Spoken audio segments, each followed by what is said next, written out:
Today we're going to be making the ribbon sponge that's going to go underneath the Jacon sponge. This is actually used to surround a cake to kind of give it a different look. Now this recipe has a lot of butter and egg whites that you're trying to incorporate into this mixture. So a lot of times when you're mixing this, sometimes when you're putting the egg whites in, it looks like it's kind of broken, but you need to make sure that your butter is nice and soft. Okay, so basically this recipe goes together using the creamy method. I've gone ahead and softened the butter really good. That way it will hopefully blend together very nicely. So that was 3.5 ounces of butter. To that I'm adding 3.5 ounces of granulated sugar.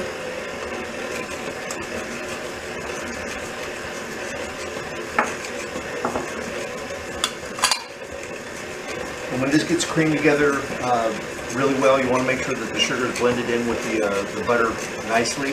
That way when you go to start to put the egg whites in, hopefully it won't separate and look like it's broken.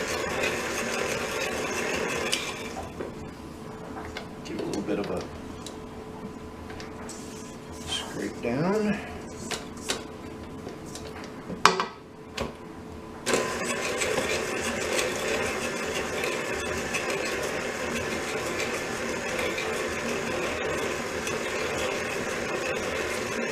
So our sugar has just gotten incorporated in with the butter. I'm going to start adding my egg whites. When you start adding the egg whites, add them in very slowly to hopefully get them to blend in as opposed to just separate out.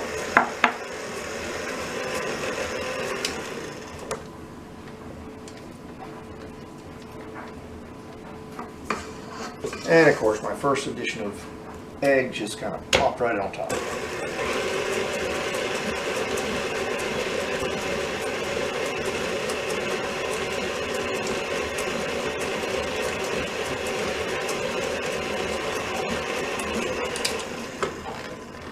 Okay,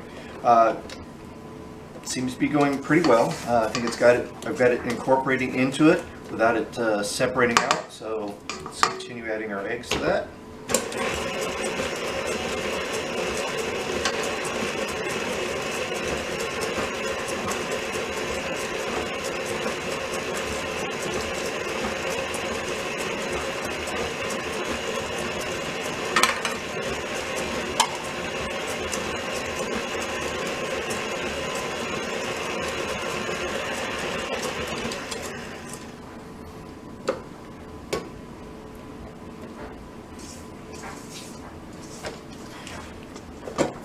Now it's not too terribly bad, but it does have kind of a separated look to it.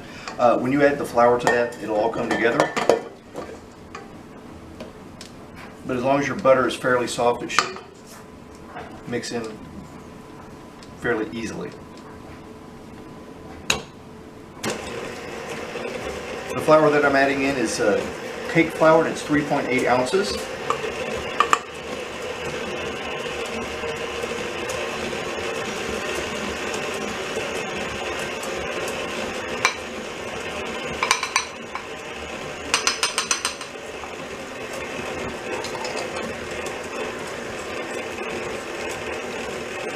Now this same batter can be used as a twill cookie. Also, it's basically one of many recipes that you can make twill out of. Give it a good scrape. See how I'm doing on this. Looks pretty good.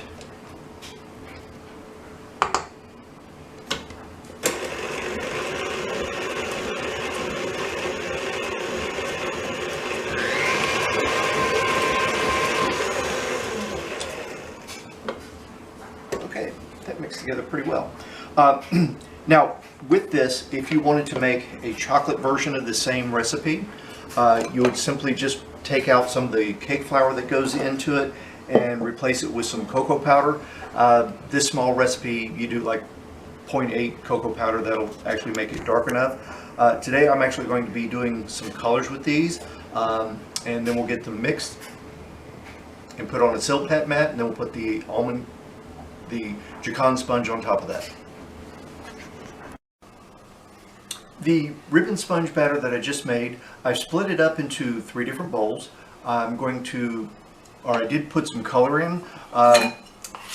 You can use whatever colors that you want, depending on the holidays, depending on what occasion, or just any way you feel about the colors you happen to want to use. Today I chose pink, yellow, and then I'm going to use a plain color. So I'm just mixing these in. The colors that I put in were paste colors, or the gel colors. So we've got some bright colors, but in the end it's all going to be a beautiful thing when it's all done. Now what I'm going to do is I'm going to kind of put these colors on this Silpat mat that I have inside a half sheet pan that I've sprayed with a little bit of pan spray around the outside, just keep the cake from sticking once we get the cake in. But for right now I'm just going to kind of drop this color onto this mat any old way, and it really doesn't matter because it all ends up beautiful in the end.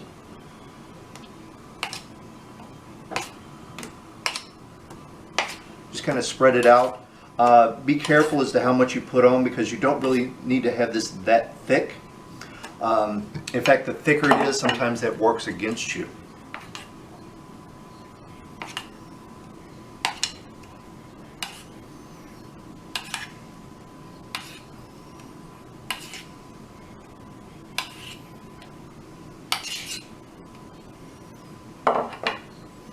And then I'll finish it off with a little bit of the plain just to kind of break up the colors a little bit.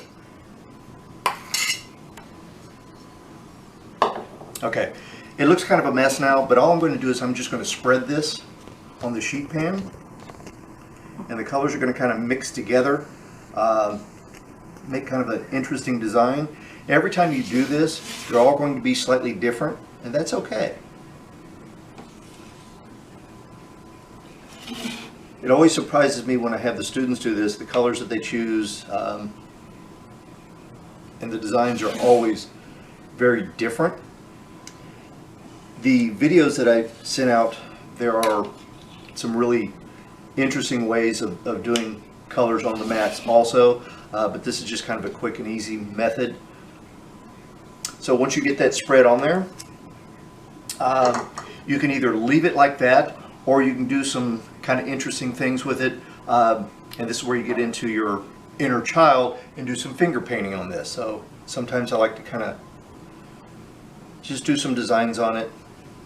Okay, now once this is done, I'm going to put this into the freezer, and then we're going to put the Jacon sponge, which is an almond cake that's going to go on top of this, and that's going to be the base for it.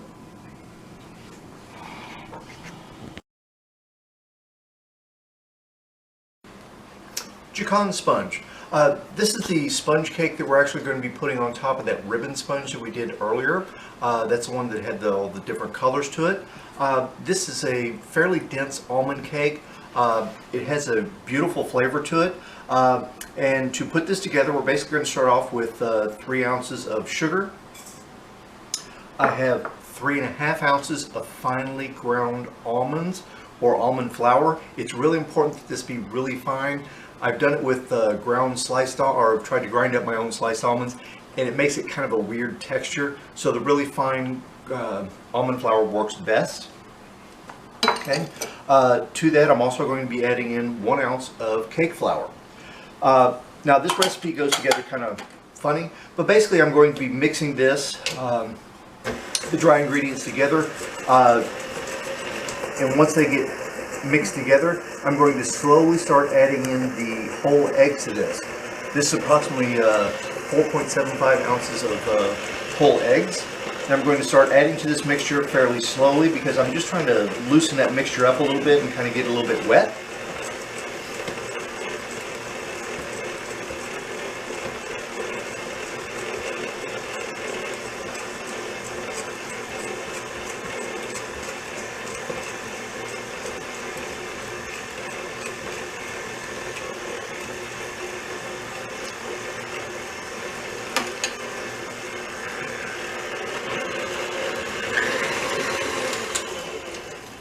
A quick scrape, finish mixing it, and this part of the cake process is going to be done.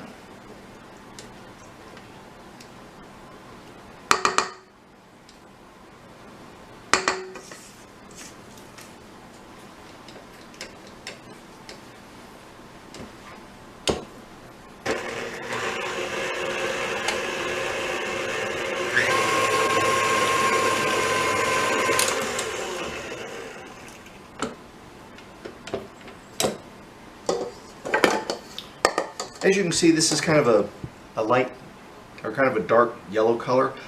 It doesn't look like a whole lot now, but once we fold in the whipped egg whites, which is going to give it its light fluffy texture, that's when the texture of the cake is going to change considerably.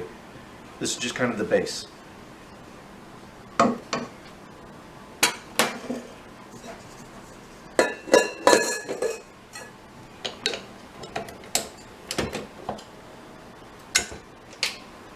Okay, now I've got about 3¼ ounces of egg whites. Put that into the bowl, and then to that I'm going to, once these whip up to kind of a soft peak, I'm going to add 0.4 ounces of sugar to this.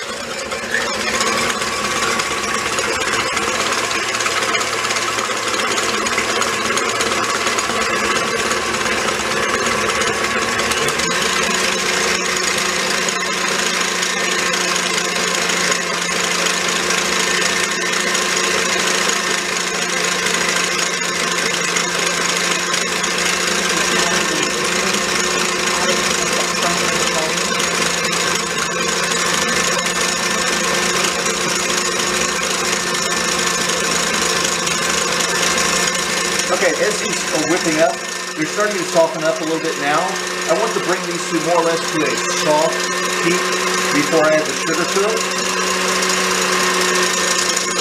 Just about at a soft heat. I'm going to go ahead and add the sugar to this. And add this very slowly.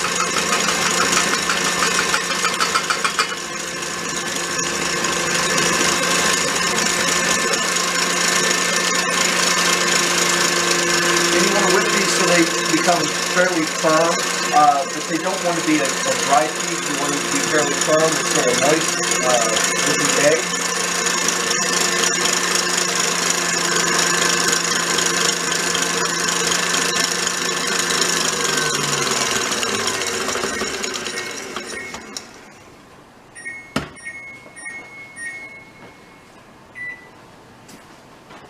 Okay, now our egg whites, they still look a little bit soft, but this is going to keep that batter nice and soft. We're going to fold this into our the base that we made, which is basically the flour, the almond, and the egg mixture. We're very carefully going to fold these together. Usually what I do when I'm folding any type of egg whites into a base of a cake, I'll fold a little bit of the egg white in initially, and then finish it off with the last bit of the egg white.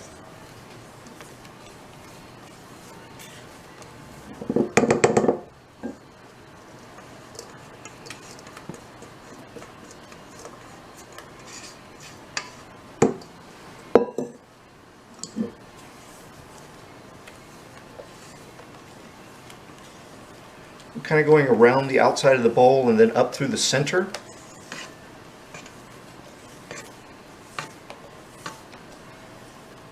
Now the only thing that gives this cake its leavening is actually the whipped air that I've incorporated into the egg whites. Now I need to go get the cake and we'll spread this on the cake. The last thing to put into this cake is going to be the melted butter. We'll fold that in at the very end before we spread it on top of our ribbon sponge. Now that butter that I put into this cake, it's important that it be melted but not hot, so be very careful. You do want it melted, but you don't want it hot. And again, you want to just kind of fold that in until you no longer see the butter streaking in there. Okay, this is our ribbon sponge that we had decorated earlier. Pour this cake right on top. This cake goes into the oven at 400 degrees. It will probably take about 8 to 10 minutes to bake. What you're looking for is you want it to basically spring back when lightly touched in the center. It'll be lightly browned. Now this is a fairly thin cake, so it's not going to take a long time in the oven, so keep an eye on it and don't walk away for very long, because if you get or if you let it get too crispy, it makes it very difficult to fold around the outside of the cake, and that's what we're going to be using it for, is to basically surround a cake. So we'll spread that as evenly as we can.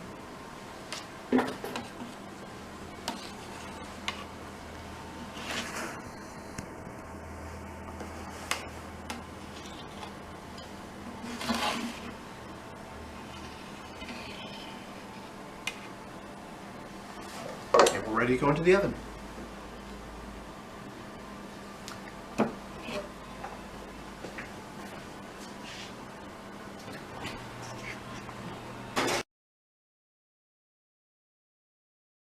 Okay, chocolate mousse number 4. This particular recipe calls for melted chocolate, so that's the first thing I'm going to get started on. I'm going to put this chocolate over some simmering water.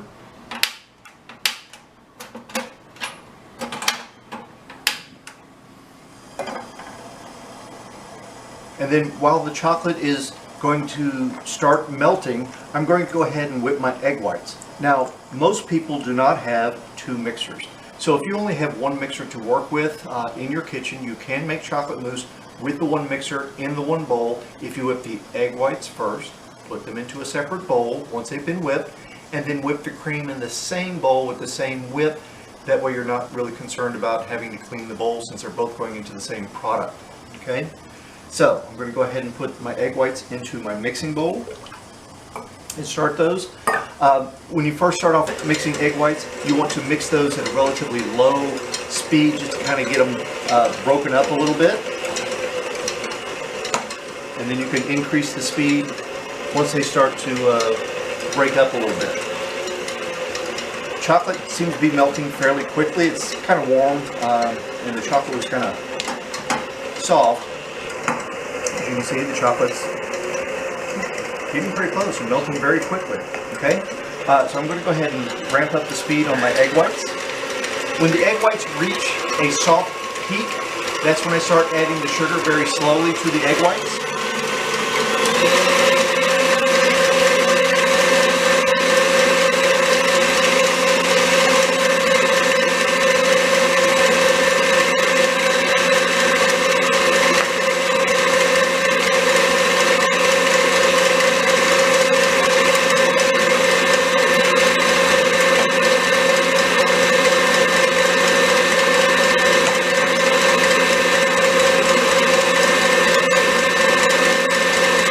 Almost there.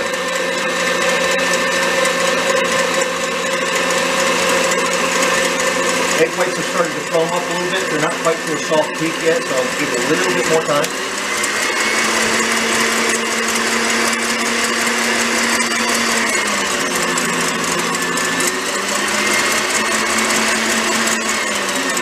Now the egg whites for a chocolate mousse should be a fairly stiff whip on the egg whites, but still shiny and not too dry. Now that they're at kind of a soft peak, I'm going to go ahead and start adding my fine granulated sugar to that.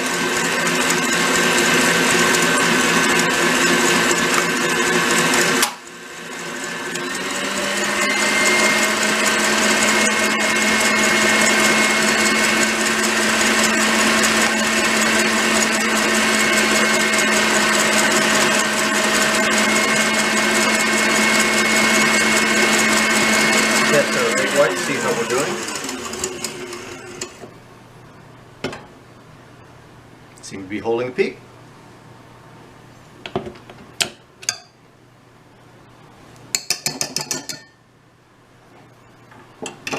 So I'm going to take my... Not yet?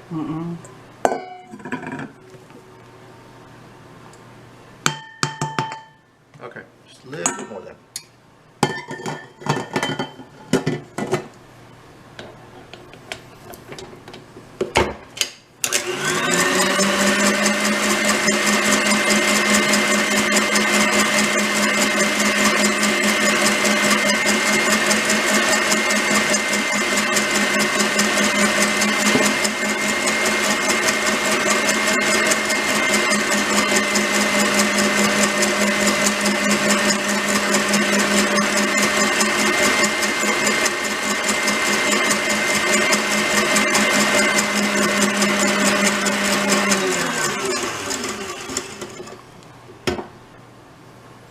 Okay, stiff peak. Like I said, if you only have 1 mixer, this method works very well. You can do the egg whites and the whipped cream in the same mixer. Nice stiff peaks on the egg whites.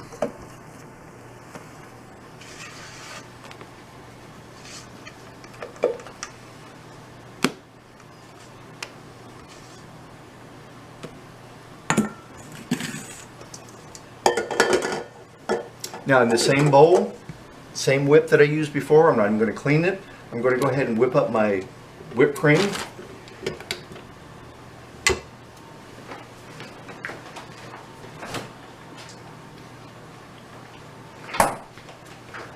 In order for cream to whip, it should be nice and cold. Came straight out of the refrigerator.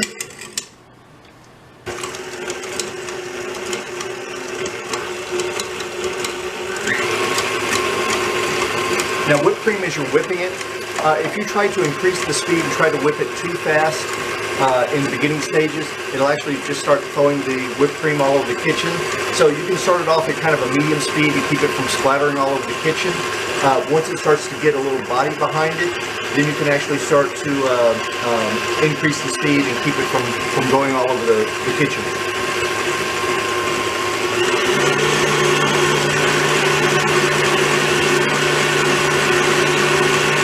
Take a moment or two for it to get done.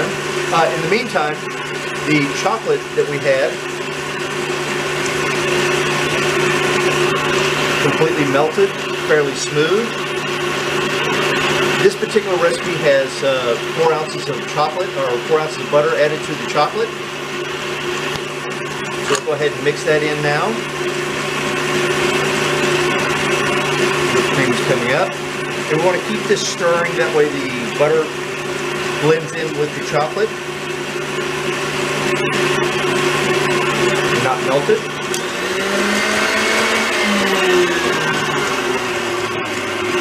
Will not melt and separate out.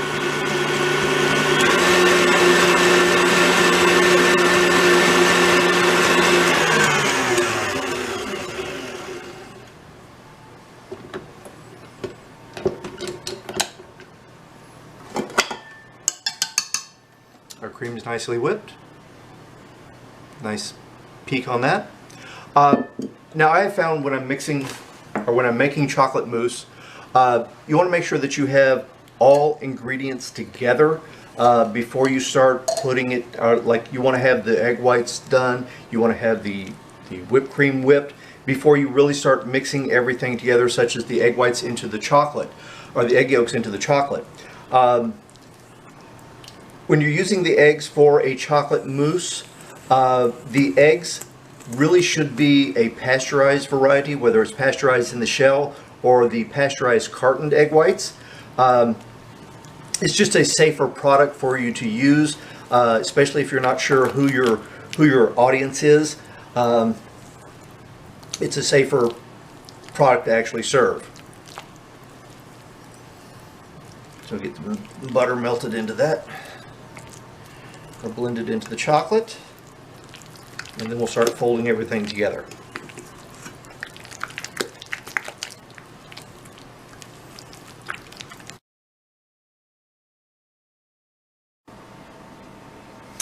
Okay, I'm going to go ahead and put the chocolate in a little bit of the larger bowl. I realized that I had it in the wrong bowl. I'm going to need a big bowl to get everything folded together. Okay, the next item I'm going to add to the chocolate after the butter has been incorporated is going to be the egg yolks. Now once you add the egg yolks to the chocolate mixture, the chocolate is going to get quite a bit thicker. So that's why I'm saying have everything ready to go. If you let this sit for any length of time, your chocolate will just get so thick that you're not going to be able to get the rest of the ingredients folded in as nicely as they need to be. Okay, so we have the egg yolks incorporated into our chocolate. Now we'll go ahead and add our egg whites to it. Again, when you're adding egg whites to a product that you want to be nice and light and fluffy, take a little bit of your egg white initially and try to get that folded in. That way you're not deflating the egg whites, which is going to keep your product nice and light and fluffy like a chocolate mousse should be.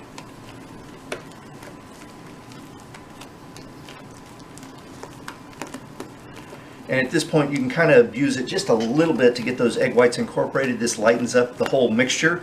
That way the rest of your egg whites can be folded in fairly easily.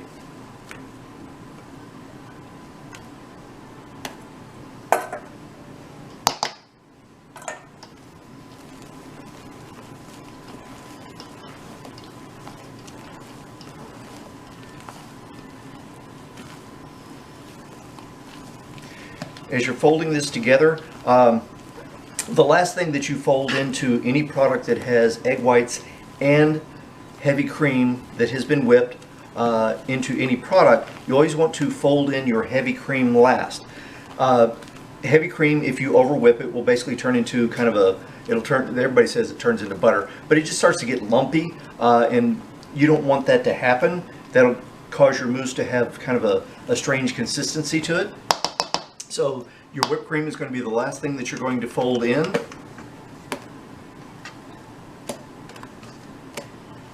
That way you're not going to over whip your heavy cream.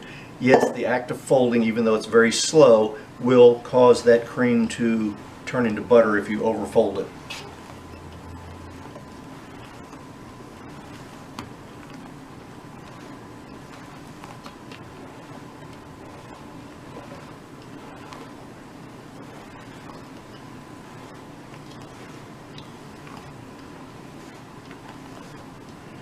Alright, starting to come together nicely.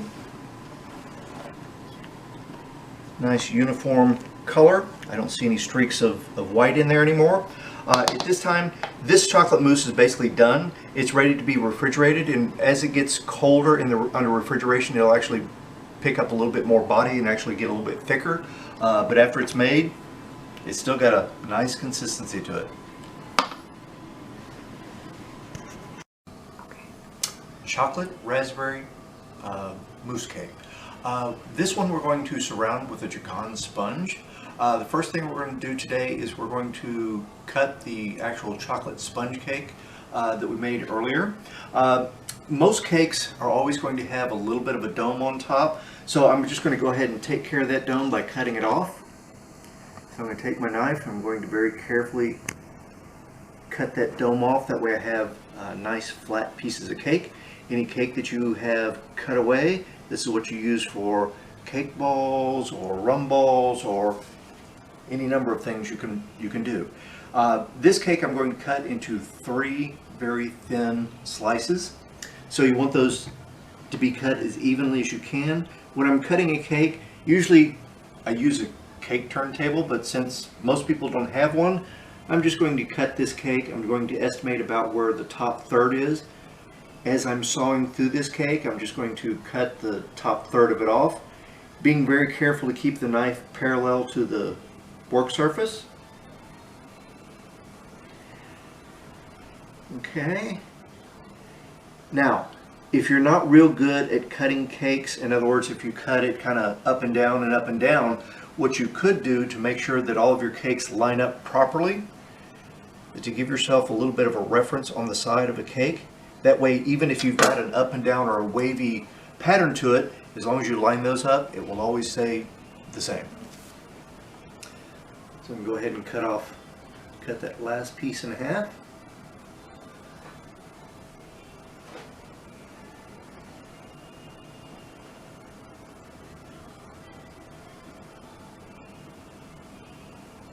Down, down.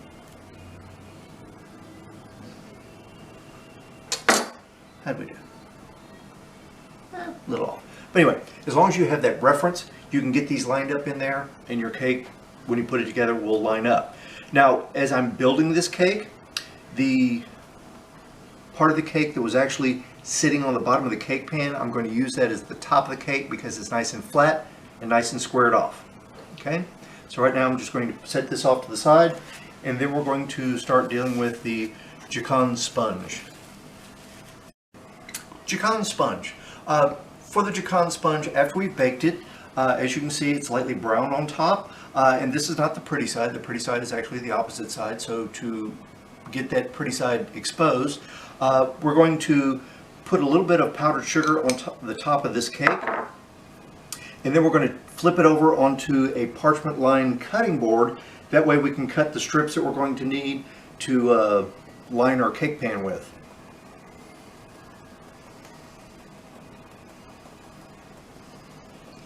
Sometimes the cake is a little bit sticky, so the powdered sugar just kind of helps keep that from sticking as bad. I've used granulated sugar before, but there's all kinds of things that can be used. Powdered sugar is probably the best. We'll go ahead and over.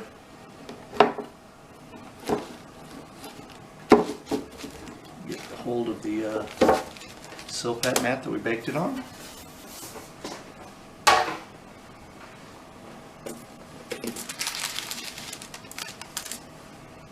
Adjust the paper a little bit. Okay. Now when we peel the silpat mat off, what you're going to see is the pretty design that we were left with when we did our design with the ribbon sponge. Now, since the ribbon sponge is actually more of a harder, almost like a cookie, to keep that soft, there's a couple things you can do to keep this from getting too hard and crispy. One thing is to either brush it with cocoa butter, or you can actually use some clarified butter, and this is just going to keep that cake soft and pliable. That way it'll actually bend, and as opposed to getting too hard and actually start to crack. So I'm just going to brush this whole cake with a little bit of melted butter.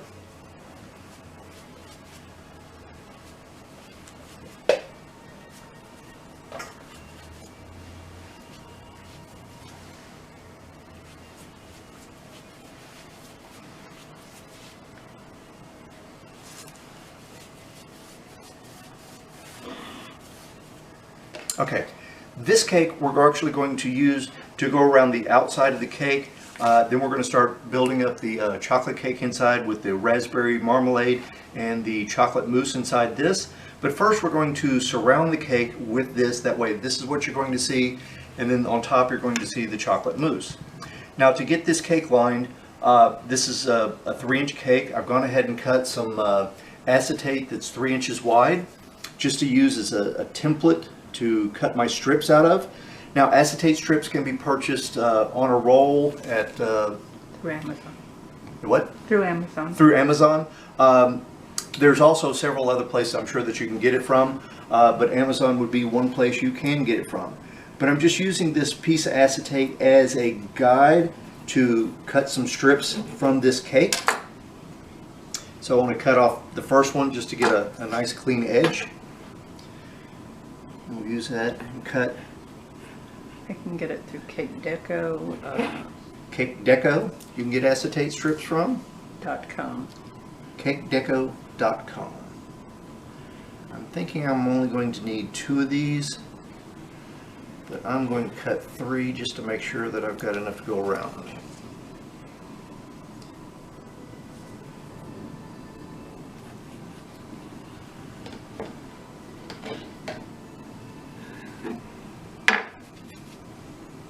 So we'll separate that out. Okay, now to get this into this cake pan, I have a longer piece of acetate that's going to be used to kind of pick this cake up and actually put it inside. Now when I put this on top of this acetate, I want to make sure that I've got the pretty side laying down. Okay, let's go ahead and cut this edge a little straighter. I'm going to pick up these pieces and I'm going to lay them on top of the acetate with the pretty side down.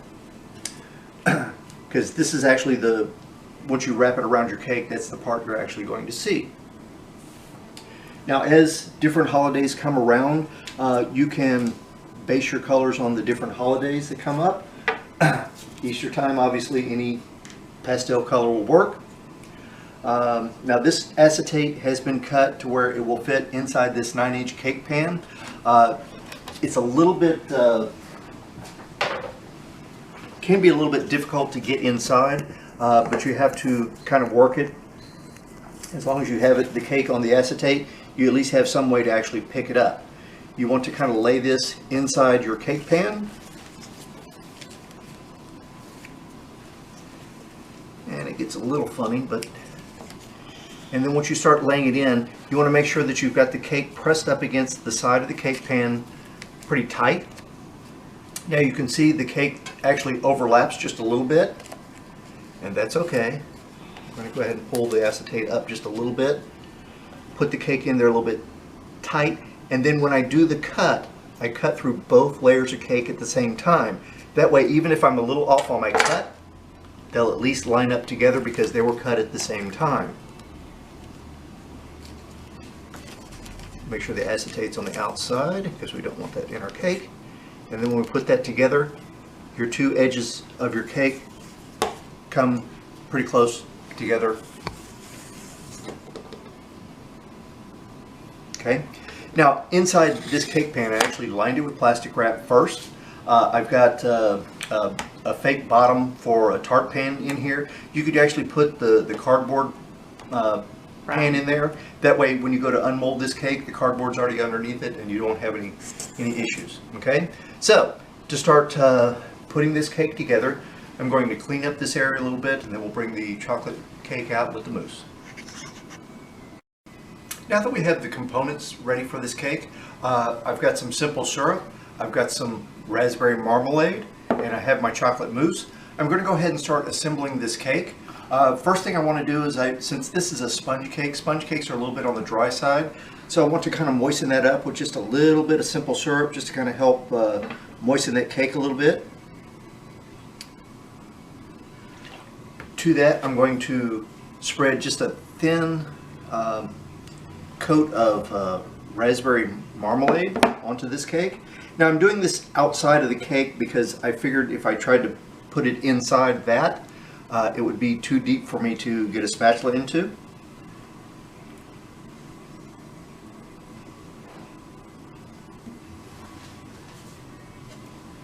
Spread the raspberry marmalade, and then we're ready to start assembling this cake. So I'm going to go ahead and put in my first layer on the inside. Then I'm going to add in some chocolate mousse.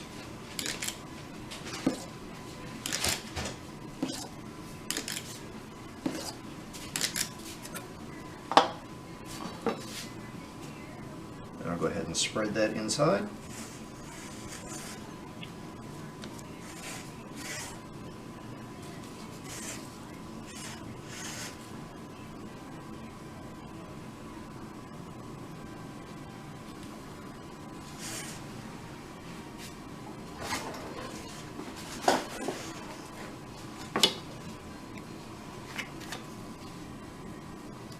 Perfect.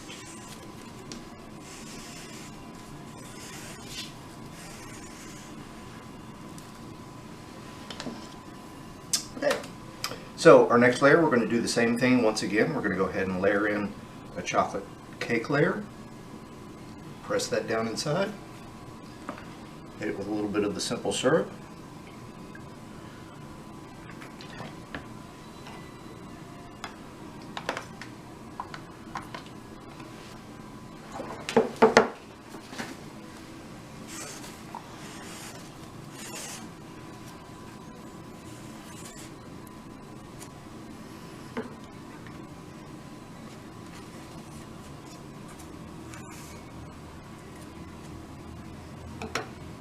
Hit it with some more mousse.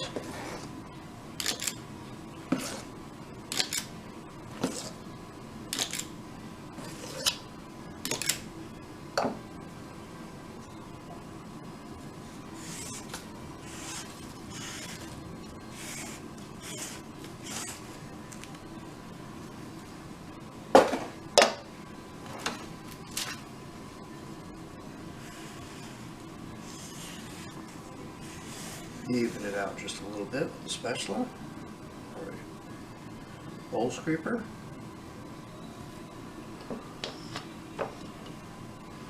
And then we'll finish it off with this last layer of chocolate cake. Now the last layer of chocolate cake, I'm actually flipping it over, and that way it'll have a nice flat surface on it. We'll hit that with a little raspberry or a little simple syrup.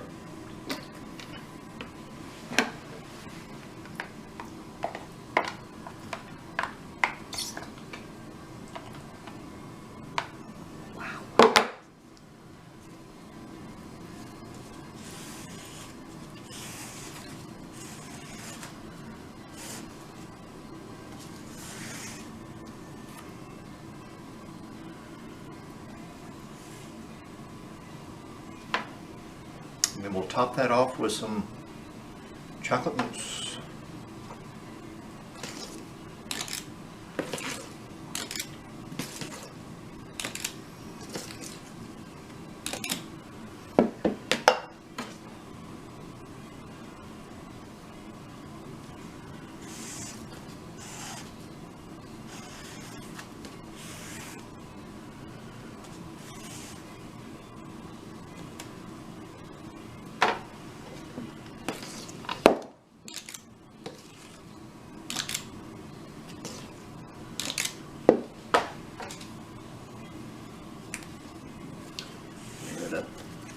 it level with the top.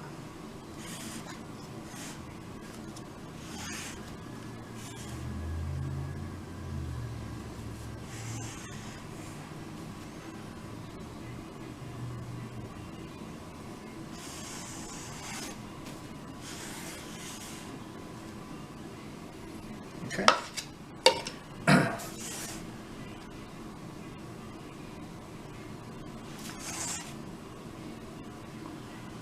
Now to finish this cake off, I would probably probably either pipe a little bit more chocolate mousse on top to kind of give some rosettes, a little whipped cream on top, with some fresh raspberries, a little mint, make a beautiful layered cake.